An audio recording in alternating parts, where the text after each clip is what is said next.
Today I'm gonna give you some tips and advice and do an eyeshadow tutorial using these Jaclyn Hill makeup brushes, and I'm gonna use the Huda Beauty remastered palette. If you want to see how I created this look, if you like this look, then continue watching my video. So first up we have the JH30, which is your big fluffy blending brush. Then we have the JH32, which is your transitional shade brush, and then we have a JH36, which is your blending brush, and then we have two detail brushes with the JH40 and JH52. These brushes are basically for detail, and you can use this one for under eye, this one as a pencil brush to carve out your crease and the shape you want to create. And then we have a JH41, which is a concealer brush. You can use it as a primer brush, also to apply the shimmer as well. So if you would like to see me using this brush, continue watching the video. So let's get started. So the first thing that we're going to do is prime my eyelid, and I've just primed my eyelid, but I'll talk through what we did in order to do that. Now, the reason why we prime our eyelid is because the skin on our eyelid compared to our hand or the rest of our body is a lot thinner. So when you swatch our eyeshadow on your hand, you'll find it like it's really pigmented compared to if you swatch it on your eyelid without a primer. So the reason why we use a primer is just to give the eyelid a nice blank canvas, so it covers any fine lines, any wrinkles, the thin layer of skin that you can see the veins through. Is just a clear canvas for your eyeshadow. Also, it makes the eyeshadow pop a bit more, so the color is more vibrant and it's more pigmented when it goes against a primer compared to a non-primer. There's so many primers out there in the market. You can use something like a MAC paint pot, which is like a tub where you can use your fingers to dab it on, or you can use a brush. There's stuff like these kind of primers, which is a stick primer, something like that. Or if you didn't want to use a specific primer, you can just actually go ahead and use a concealer. It does exactly the same thing, so it's really up to you how you use it. After you've done your primer, it's always a good idea to set it. And now the reason why we set it is if there's any fine line left that hasn't been covered because of the primer, the powder will make sure that is covered again, just to give you that flawless finish. And what you do is use any pressed powder or loose powder, anything like that, with a small powder brush like so, and just apply a little bit of powder like that and just put it on your eyelid like the way you would normally set your foundation or your concealer. In order to pick an eyeshadow, you want to make sure it doesn't have to be a high end, and it doesn't have to be the cheapest one. You want to pick something that is a good quality eyeshadow. And the way to know if your eyeshadow is a good quality, what you basically need to do, and this is what I do, is just swirl any shadow you have. Just take a finger and just give you a swirl in the shadow and see what texture it is. Is it powdery? Does it have a lot of talc in it? Is it nice and creamy? Swatch it in your hand and see if it blends nicely. Then you know it's a decent eyeshadow. Because the main purpose of an eyeshadow look is to have that diffused gradient effect, and if your eyeshadow is really powdery, you're not going to get that effect. It's just going to have, and if it's not pigmented as well. Thirdly, you need obviously decent makeup brushes. Now I have Morphe ones. Morphe ones tend to be sort of like the middle of the market, I personally believe. They do the job. Average people use it, makeup artists use it. It's pretty much sits in the average part of the market, I would say, in terms of price as well. I do hear a lot of people say that is really affordable. On average, each of these brushes cost around £8. Now, I personally don't think you need more than 3 brushes to do an eye look, but if you're gonna have more than that, £8 kind of does add up. So I wouldn't say it's cheap. Definitely, I guess affordable is the word, but definitely not cheap or anything like that. Just make sure you feel the brushes. They're nice and fluffy, they're soft. See how much fallout you get. Once you wash it, does it literally come apart? These are not any special type of brushes, so eventually the barrel probably would come off. When you wash these brushes, they do puff up. You do have to kind of bring them back to a shape by wrapping them up. So let's get started. So the first thing that we are going to do is use our transitional shade brush with a transitional shade, and this is the JH32. Now, why do we use a transitional shade? You must have heard this phrase so many times, but what does that actually mean? Well, what that actually means to me is to have a base color. So suppose your eye was a canvas, a painting canvas. You're always going to have a background color before you apply a main color, right? So think of your eyeshadow lid like that. You want to apply a base color before you apply your main color. Now, you'll hear a lot of videos and a lot of people say, oh, it has to be a nude color, it has to be a pastel color, it has to be like a light color. I don't agree with that. Your transitional shade can be any color you want, as long as it's on the lighter shade and not the darker shade, because I guess the whole purpose of the eyeshadow is to build the color from the lightest to darkest to get that gradient effect.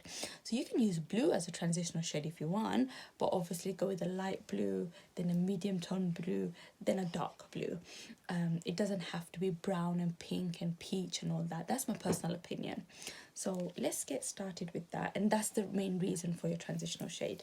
So for today, I am going to pick this brown shade here called Saddlewood for my transitional shade, and I'm going to just take my brush, swirl it in like so, tap off the excess, always tap off the excess, hold your brush a little bit more towards the end of the tip, on the socket of the eyelid here, just on the socket at the outer corner, very gently, and just move it across your crease like so, and just swirl motions, back and forth motions. Majority of the color should be deposited here. Whatever's left in the brush, then go across. Like me, if you have hooded eyes, you want to make sure that your crease color is just slightly above your crease. So your crease is basically that line. What can I use? That line that you have there. It's a natural line everybody has, right? Because of my hooded eyes, my crease kind of gets covered. So I would like to put my crease color just slightly above, so just here, if that makes sense. And then we're going to go in one more color tap, and then in, and you stop doing this when you're happy with your transitional shade. Okay, so now what we're going to do is go in with our big fluffy brush, which was the JH30 blending brush, and without any product on there. You always want to keep a brush aside, like a big fluffy brush like so, with no product. And all I'm going to do is I'm going to go over the edges like so, and just give you a nice little bend. This time I'm using like a small circular motions, and again I'm holding my brush right a little bit at the end as well, lightly. Just go over it, and this will make sure it's nicely diffused. And as you do this, you will lose a little bit of pigmentation. All you do, go back with your transitional brush, back with the same transitional color, and just apply it again. Next in, what you want to do is pick up either a small detail brush like so, this one, or something like this. So I think I'm going to go in with this one to start off with, and I'm going to carve out the shape I want my next eyeshadow to be, and that is the one that you want to, I guess, go for mid-tone. So one slightly darker than your transitional shade, but it's not as dark as your lid color. You want to go for the next color up, and for that I'm going to use this color called Henna, and I'm going to use this brush, just going to dab it in like so. And with this one, I want to create a nice dark line so I can follow. And because the inner corner is small, you don't want the eyeshadow to get into your... So I'm going to use this brush, which is the JH40.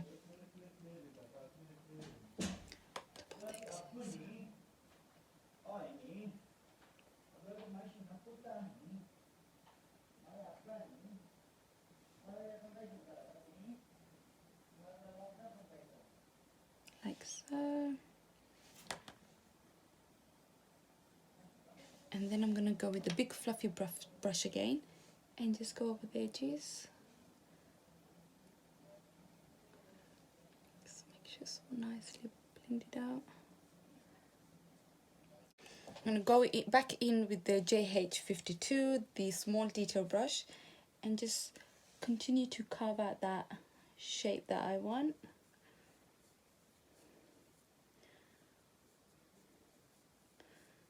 Okay, like so. And then back in with the JH40 because of the small tapered tip. Take that, straighten that line. Morphe M433 brush, which is a flat blending brush.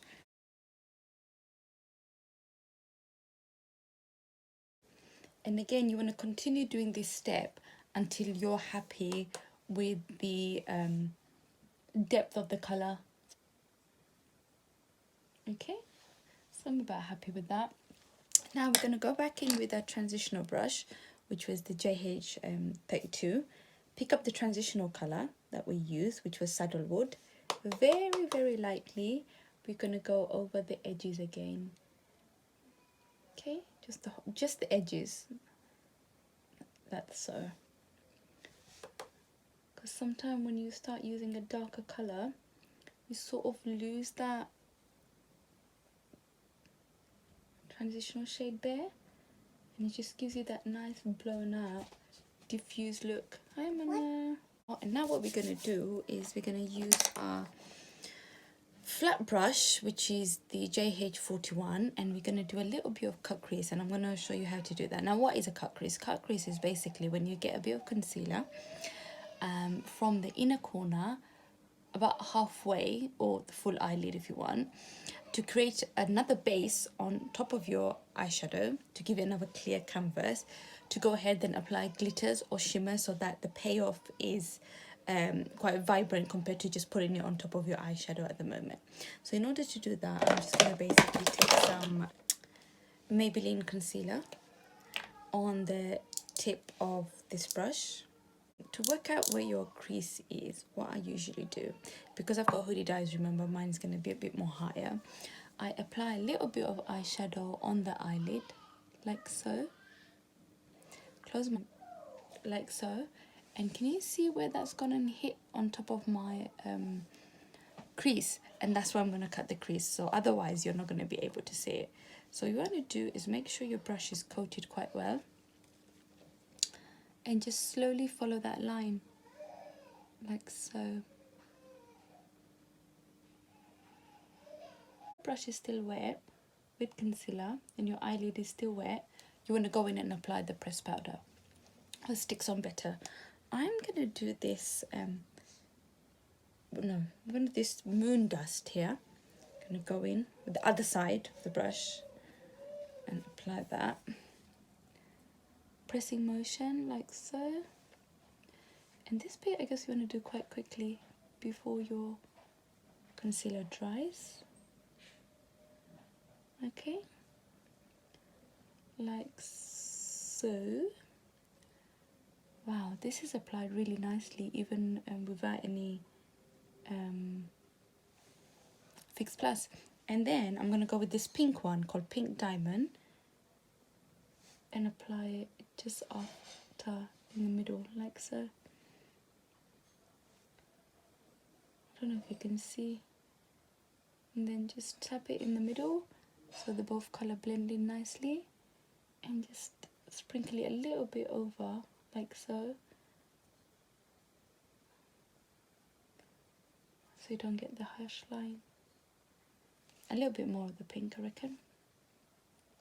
And with your original blending brush, the one you were using, this shade in, which was the Man Eater, a little bit, and just blend that shimmer into the eyeshadow, like so. Just make sure it's all nicely blended in.